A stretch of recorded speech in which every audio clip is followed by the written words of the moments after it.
He's asking about, okay, he has a friend he wants to invite to Islam, which I think we all want to do.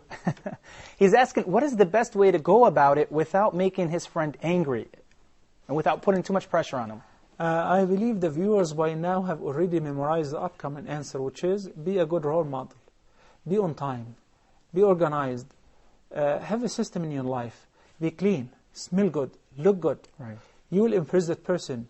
And he will definitely inquire, why is that? Because my religion teaches me so.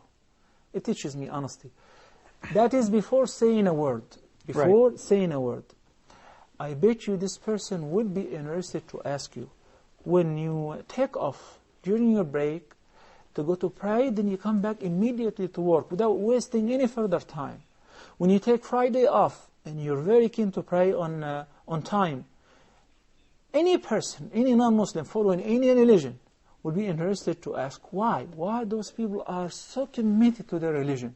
There has to be something in their life that's making their life very happy, organized, making them very honest people. Then, after setting their own model, the most important thing you need to debate, negotiate, explain to your friend is the fact of the oneness of Allah subhanahu wa ta'ala. That is the most important thing.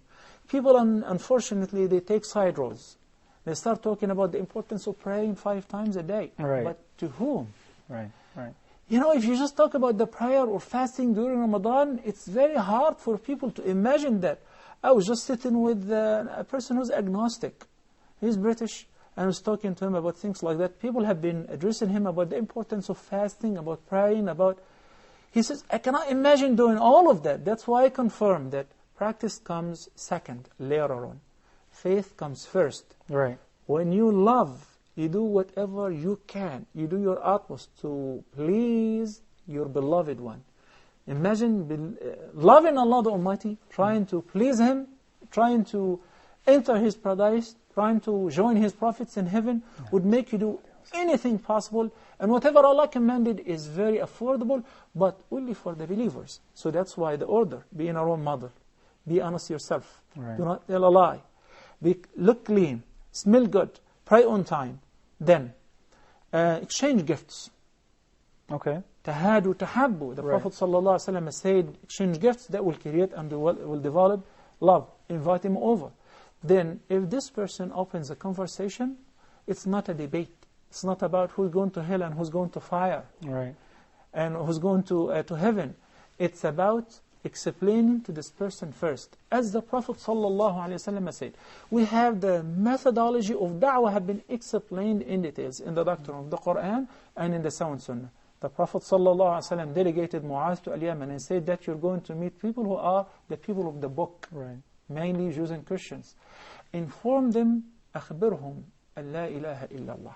Inform them about the oneness of Allah and about me, that I'm the last messenger of God.